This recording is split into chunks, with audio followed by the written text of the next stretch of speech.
This is the Beitong Asura 2 Pro Plus. Is it good for fighting games? Let's find out.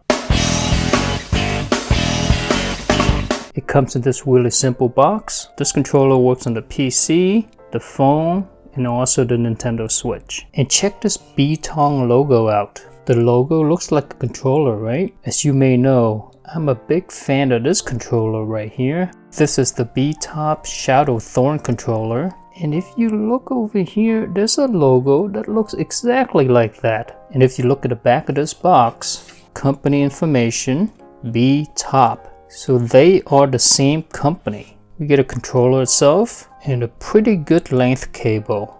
USB-A to USB-C. Right off the bat here, it just looks like an Xbox controller, right? Looking at it, the only thing that's different are the two back buttons. What makes this controller special is what's inside. This guy had dual Hall effects. What does that mean? What that means is the joysticks has Hall effects. So they are magnetic and you don't have to worry about stick drifts. And this is a first, I've never seen this before. The triggers are also Hall effect. You can use it plugged in, or in the back here, there's a little flap. Pull this guy and there's a dongle. So you can also use this wirelessly. And we'll talk about the performance difference between these two in a little bit. When you first pick this up, you're gonna notice that this thing is super light. It's only 8.4 ounces. It's even a little lighter than on the Xbox controller. There's an app here that you can download to make adjustments. You can choose between PC mode or Nintendo Switch mode. You can also overclock the controller as well. This mode is only available on the PC. If you enable this mode, it's gonna drain the battery faster, obviously. You can adjust the RGB here, the brightness of it, and also the vibration. Check this out. It's strong, considering how light this thing is. Either this controller is really light, or I've just been getting a lot stronger. I've been doing a lot of arm days lately. You go to advanced settings here to make adjustments.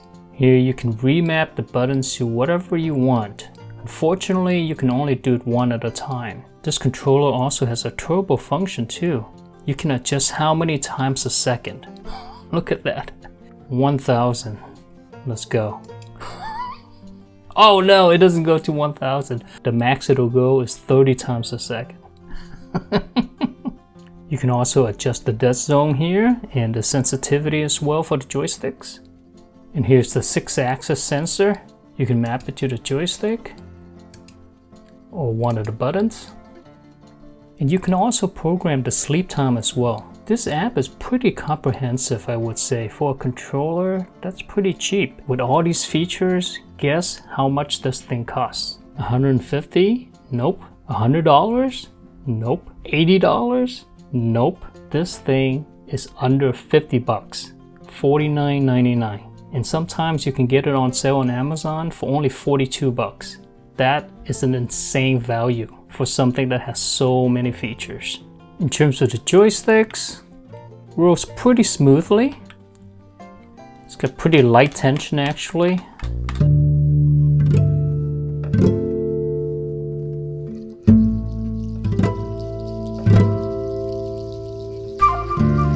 To program the turbo function, press and hold one of the buttons and then press the turbo button. You're gonna see the controller vibrate, and then if you keep on pressing the button and hold it, look at that, 30 times a second. And to turn it off, you do the same thing.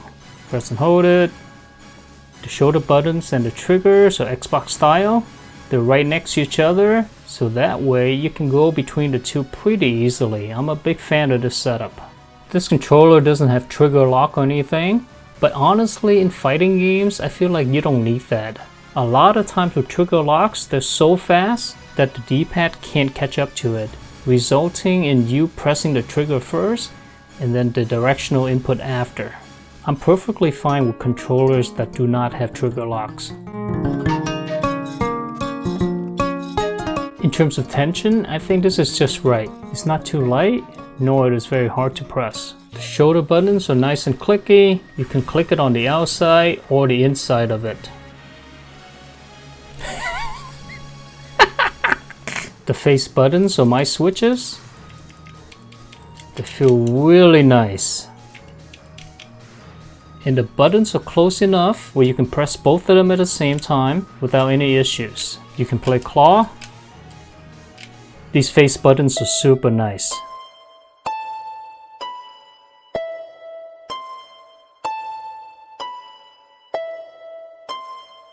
Notice how there's another button here.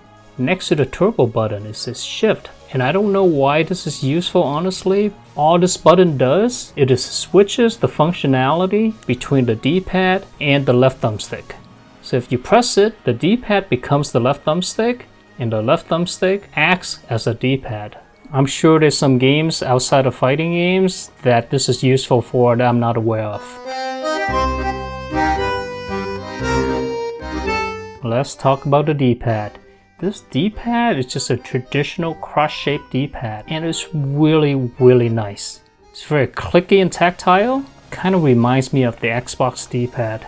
It's not as clicky, but it's pretty tactile, honestly. The D-pad's on the smaller side, and I actually prefer it this way because you can press both directions at once a lot easier with a smaller D-pad. And this D-pad has awesome diagonals. Look at that. No problem at all. Double click. Super responsive. The back button has a lot of resistance to it. And actually, I think this is a good thing because you don't want to press it accidentally when you squeeze the handle. And I really like the position of it. It's right where your middle fingers rest.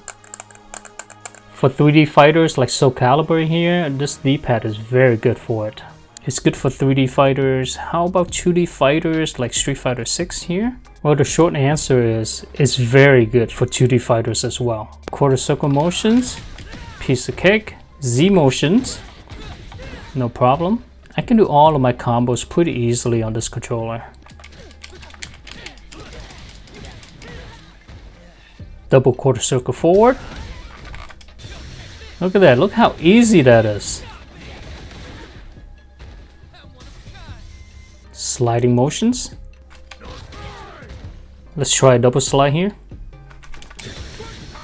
Easy.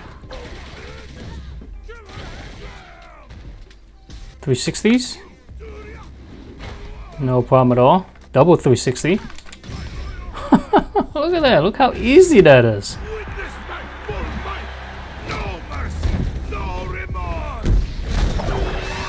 The only thing that I'll say is not perfect on this D-pad, and this is really nitpicky actually. Sometimes when you press the direction either back or forward and your thumb is on the upper edge on either side, it's gonna trigger a jump. Kind of like this. Sometimes in the heat of battle, I would accidentally trigger a jump because I was trying to do a quarter circle motion. Kind of like that. What I learned is instead of going up like this, you should go up and then out. No problem there. Same thing with the Z motion. You see how I accidentally jumped there? But if I go out, no problem. Like I said, this is a nitpick, and a lot of controllers have this issue actually. It's just that this D-pad is a little smaller and it's thin, so the problem is a little more noticeable. But the good news, like I said, you can adjust to it.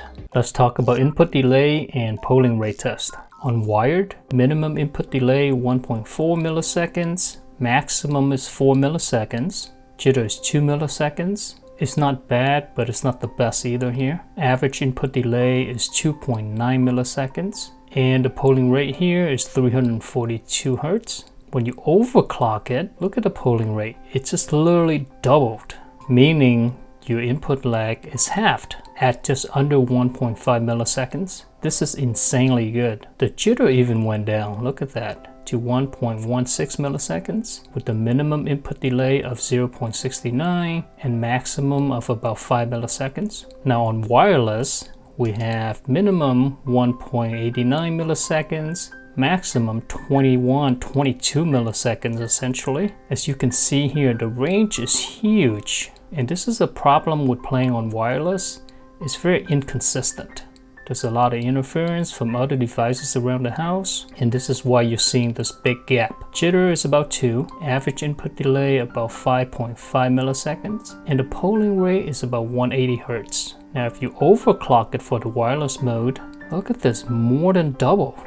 This is pretty impressive. It went all the way up to 450 Hz. Average input delay is just a little bit over 2 milliseconds. This is awesome. There's barely any jitter at all, and you can see the range between the minimum and maximum input delay is a lot smaller as well. So if you're going to use this guy wirelessly, make sure you have it overclocked. In fact, I would say just leave it on overclocked for either wired or wireless. Again, for a controller this cheap, you're getting great performance.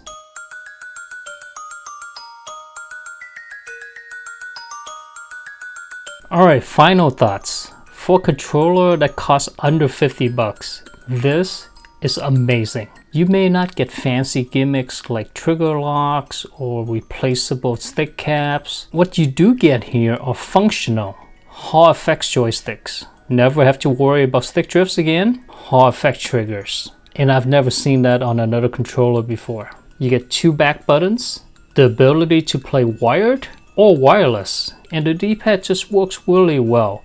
It's so simple, it doesn't have to be fancy. Make it the right size, make it accurate, and make it quick.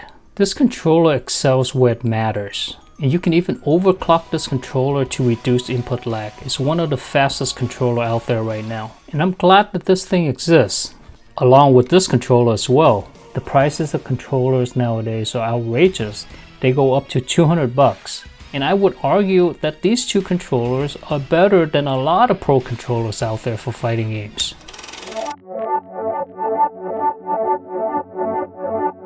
Alrighty, that's gonna be it for me. Hopefully you enjoyed the video. If you did, give it a like, subscribe for more, and take care now.